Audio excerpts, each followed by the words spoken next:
Hi friends, ఎలా ఉన్నారు? దేవుని పరిశుద్ధ నామానికి స్తోత్రం. ఈ రోజు మళ్ళీ రెండోసారి మీ మధ్యలో రావడానికి మేము చాలా సంతోషిస్తున్నాము. ప్రభు ఈ లైవ్ వీక్షిస్తున్న ప్రతి ఒక్కరిని దీవించి ఆశీర్వదించి కాపాడునుగాక. ఈ యొక్క లైవ్ వీక్షిస్తున్న ప్రతి ఒక్క వీక్షకులకి నేను చెప్పే ఒక విషయము, ఇటువంటి లైవ్ లో మీరు చూసేటప్పుడు మీరు అనేకమైన సత్యాలు తెలుసుకోవచ్చు.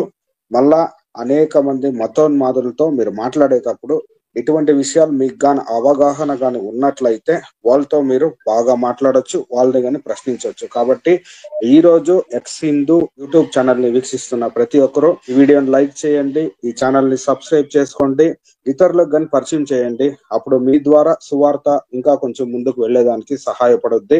దేవుడు మిమ్మల్ని అందరినీ కాపాడును గాక. ఓకే, ఈ రోజు మన లైవ్ లో ముఖ్యంగా ఒక అంశం గాని చూసినట్లయితే భారతీయులకు తెలియని వామాచార పూజ రహస్యాలు.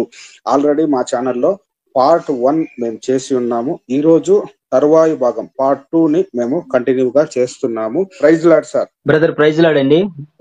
సార్ దేవుని మహాకృపను బట్టి మీ అందరి ప్రార్థన బట్టి బాగున్నామయ్యా. ఓకే సార్, ఈ రోజు మన యొక్క అంశం కానీ చూసినట్లయితే భారతీయులకు తెలియని వామాచార పూజ రహస్యాలు 18+ అని తమ్నైల్ లో పెట్టి ఉన్నాము.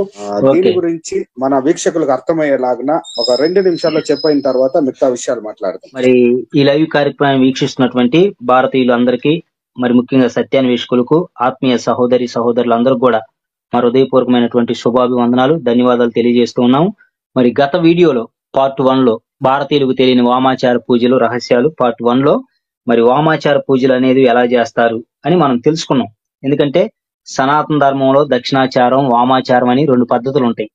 దేవుళ్ళు అనబడుతున్నటువంటి వాళ్ళకి పండ్లు పుష్పాలు ఎలాగ అర్పిస్తారో అలాగే వామాచార పద్ధతిలో మద్యం, మాంసం, అలాగే జంతువుల సంభోగం, అలాగే యోని పూజలు, చక్ర పూజలు ఇవన్నీ ఉంటాయని కూడా మనం తెలుసుకున్నాం.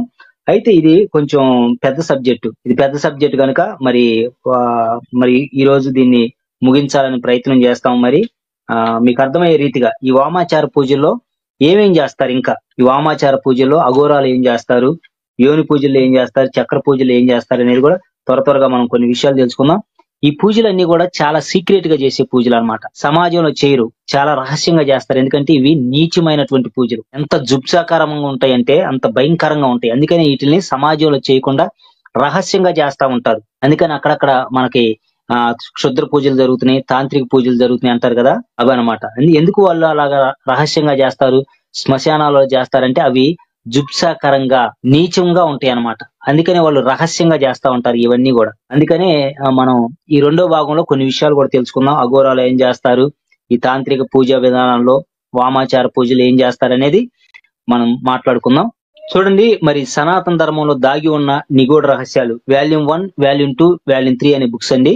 ఈ బుక్స్ మరి ఎవరైతే బైబిల్లో ఉన్న విషయాలని పాస్టర్లు చెప్పకుండా దాచిపెడుతున్నారని కరుణాకర్ సుగుణా గారి లాగా ఎవరైతే మరి ప్రచారం చేస్తున్నారో వారి కౌంటర్ గా వారు రాసినటువంటి బుక్స్ కి కౌంటర్ గా ఈ 3 బుక్స్ మరి రాయటం జరిగింది. ఇందులో ఎన్నో కొత్త విషయాలు ఉంటాయి. 3 బుక్స్ లో కూడా ఒక దాంట్లో ఉన్నాయి, ఇంకో బుక్స్ లో ఉండవండి. ఒక బుక్ లో కనపడిన మ్యాటర్ మరొక బుక్ లో కనపడదు.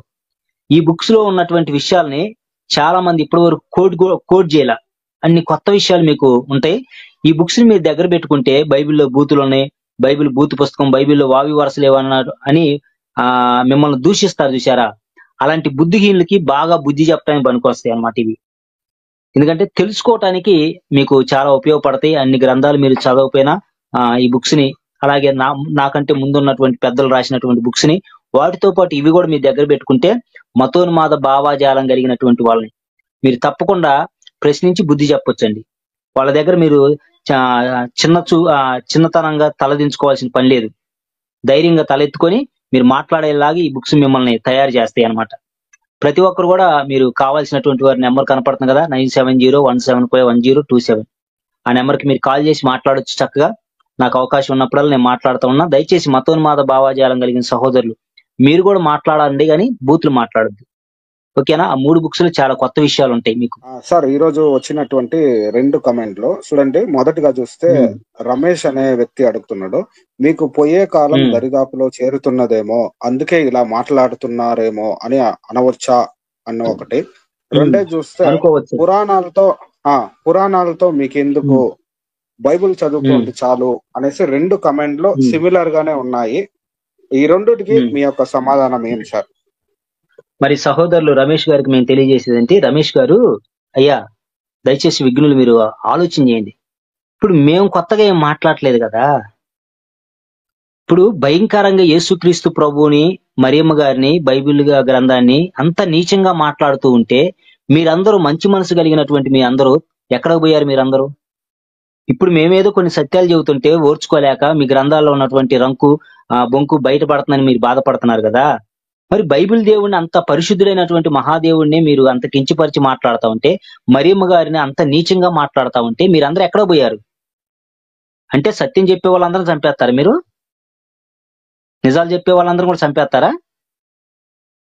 అబద్ధాలు చెప్పి పుస్తకాలు రాశారు కదా, మరి అసత్య ప్రచారం చేసే వాళ్ళని మీరేం చేస్తారు? మరి మేము బుక్స్ రాయటానికి కానీ మేము మరి మీ వీడియోలు చేయడానికి గల కారణం మీ వాళ్ళే. మీరు ప్రశ్నిస్తున్నారు, మేమైతే ప్రశ్నించకూడదా? తప్ప మేము ప్రశ్నించ తప్ప? చూడండి మీకు కనపడుతుంది ఒక్కొక్క బుక్. ఇందాకేసిన బుక్ ఏంటి బ్రదర్? ఇంకోసారి అదిగోండి. ధర్మ మార్గం భాస్కర్ రాజు గారు, బొక్కల డాక్టర్ గారు అంత వారు దాదాపుగా 6-7 బుక్స్ రాశారు. పాస్టర్లో దేశద్రోహుల, పాస్టర్లో నక్సలైట్ల, పాస్టర్లో టెర్రరిస్టుల, దైవజనులు పట్టుకొని టెర్రరిస్టులు, నక్సలైట్లు, దేశద్రోహులు అని చెప్పేసి ఆయన బుక్స్ లో రాశారు.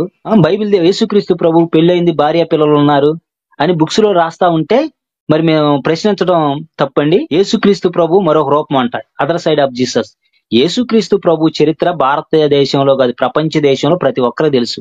బైబిల్ గ్రంథాన్ని చదువుకున్నటువంటి ప్రతి ఒక్కరికి తెలుసు. అన్ని బుక్స్ రాసి వాళ్ళు అంతగా యేసుక్రీస్తు ప్రభు యొక్క దైవత్వం మీద, మరియమ్మ గారి మీద, బైబిల్ దేవుని మీద, బైబిల్ గ్రంథం మీద నీచంగా మాట్లాడుతున్నప్పుడు మీ వాళ్ళు ఒక్కరు కూడా మాట్లాడలేదే? మరి మీరు అన్ని బుక్స్ రాశారు కదా. అలాగే మరియమ్మ గారు అంత నీచంగా మాట్లాడుతుంటే మా సేవకులు గాని, మా క్రైస్తవులు గాని అట్లా మాట్లాడిన చంపుతామన్నారా? పోయే కాలం వచ్చిందిరా మీకు అన్నారా? వాళ్ళ మీద కేసులు పెట్టారు. ఏది ఇప్పుడు రీసెంట్ గా.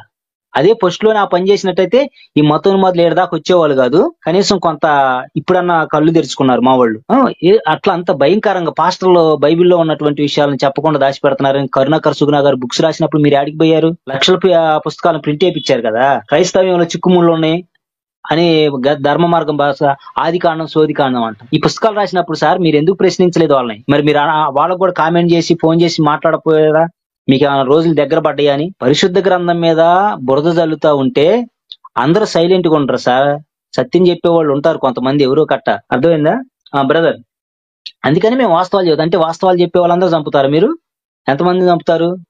అంటే మా బైబిల్ని ప్రశ్నించడం తప్పు కాదు, కానీ మీకు మీ గ్రంథాలు మేము ప్రశ్నిస్తే మాత్రం చంపుతారా? ఏం అన్యాయం అండి ఇది? ఉన్మాదం కాదా?